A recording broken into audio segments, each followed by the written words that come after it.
Could you elaborate your argument about Keynes? Sure. Keynes, of course, we're talking about the British economist John Maynard Keynes, who lived from 1883 to 1946 and was considered by most people the greatest economist of the 20th century. His only competitor, I suppose, in some circles would be Milton Friedman, who is, of course, the inventor of modern monetarist doctrine. Keynes rose to prominence first in the First World War as an advisor to the British government. He then wrote The Economic Consequences of the Peace, which he had published in 1920, which was a commentary on the Treaty of Versailles and the debacle that he thought that it was. And he correctly and accurately predicted that it would lead to another war. He also was a major critic of British economic policy in the 1920s. For example, he was opposed to returning to the gold standard, which he thought would be automatically deflationary in Britain. In other words, would cause a rise in the rate of unemployment. And he was right. He was correct about that. So by the time of the Great Depression, he had already begun to move a great deal of distance away from the classical mainstream of economics associated with the work of Alfred Marshall, who was also originally a professor of economics at Cambridge before Keynes became not a professor there, but a leading theorist and leading monetary economist based there. Friedman, on the other hand, of course, is a monetarist economist who comes really into prominence after the death of Keynes. Gets his PhD in the 1940s, becomes a major figure at the University of Chicago, and throughout the 50s and 60s is a advocate of monetary theory, particularly the quantity theory of money, and the argument that all inflation is ultimately a monetary phenomenon.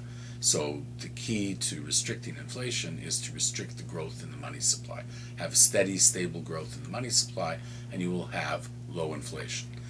And unemployment will take care of itself, because his view, which was very similar to the classical view, which Keynes had overturned during the Great Depression, was that the capitalist economy, when left to its own devices under circumstances of laissez-faire, worked out for the best of all possible worlds.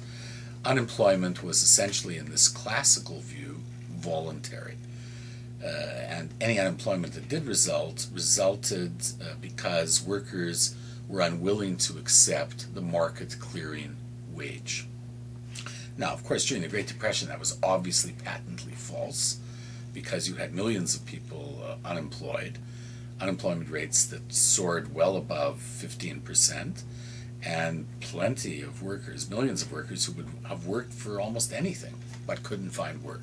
So clearly this idea that the labor market cleared automatically at the market clearing wage was a falsehood, and Keynes showed it to be a falsehood. That was the whole point of the general theory of employment, interest, and money, which Keynes published in 1936, and which ultimately brought about a real revolution, a paradigmatic revolution in economic thought. But Keynes got overturned, as I was explaining earlier, because of the circumstances of stagflation in the 1970s.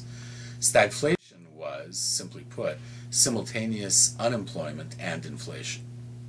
And many economists who had been trained by the second and third generations of Keynesians who followed the original John Maynard Keynes in his work in the 1940s were brought up and taught a kind of watered-down version of Keynesianism known as the neoclassical Hicks-Samuelson synthesis, which contained many ideas that were quite contrary to the original ideas of Keynes. But it became the received orthodox conventional wisdom, and it dominated the thinking of all sorts of economists. And in that thinking, in that set of constructs, there was buried this idea that you couldn't have simultaneous inflation and unemployment, that inflation was due to excess aggregate demand. In other words, whenever the total labor market was at full employment, that's when you could expect there to be inflation, and not before. But Keynes never said that. He had never argued that at all. He had argued, in fact, in his general theory in the chapter on prices, that you could have simultaneous inflation and unemployment. And he specified precisely how this would come about. He talks about bottlenecks among various industries, where you can have demands for inputs that go into other industries that exceed the available supplies at given points in time, disproportionalities between savings decisions and investment decisions, and labor market frictions that could be associated with either exercise of monopoly power by corporations or exercise of kind of restrictive monopoly power by trade unions, and that this can create inflationary pressure. So Keynes actually had a sophisticated theory of inflation occurring well before the point of full employment, which means, ipso facto, that you have, well before the point of full employment, both unemployed workers and inflation. So the problem and tragedy for global economics was that in the 1970s, when we had stagflation, you had this discrediting of the original Keynes consensus and an alternative, but very much, in my view, inferior model of Milton Friedman's quantity theory of money monetarism as an alternative paradigm. And it quickly took the place of Keynesianism. And Keynesianism was dismissed by many politicians for precisely the wrong reasons. It should never have been dismissed, but it was dismissed also based on false reasons, on the claim that Keynes couldn't cope with or explain stagflation. But that was literally a misreading of the general theory, a misunderstanding of it, and unfortunately reinforced by a diagram that Paul Samuelson very cleverly, but it was a bit of a misfortune, invented way back in the late 1930s, I think the year is 1939, in an article that he had published, where an article on the multiplier, where he showed the so-called Keynesian cross diagram.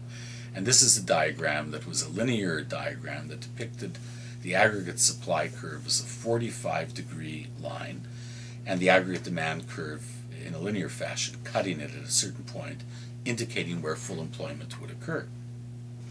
This kind of diagram only permits inflation to be shown as excess aggregate demand inflation. There's no other way of depicting it. And the suggestion was somehow that this was Keynes's original doctrine, but it wasn't. Keynes actually has not linear equations, but curvilinear ones, which permits simultaneous inflation and unemployment. So it was a kind of hermeneutics misinterpretation of Keynes that Samuelson committed, who's otherwise a very good economist, a Nobel Prize-winning economist, but he frankly made an error at that point in time, and that was an error of enormous consequences later. It took several generations for the error to bear full, bitter fruit, but it did in the 1970s.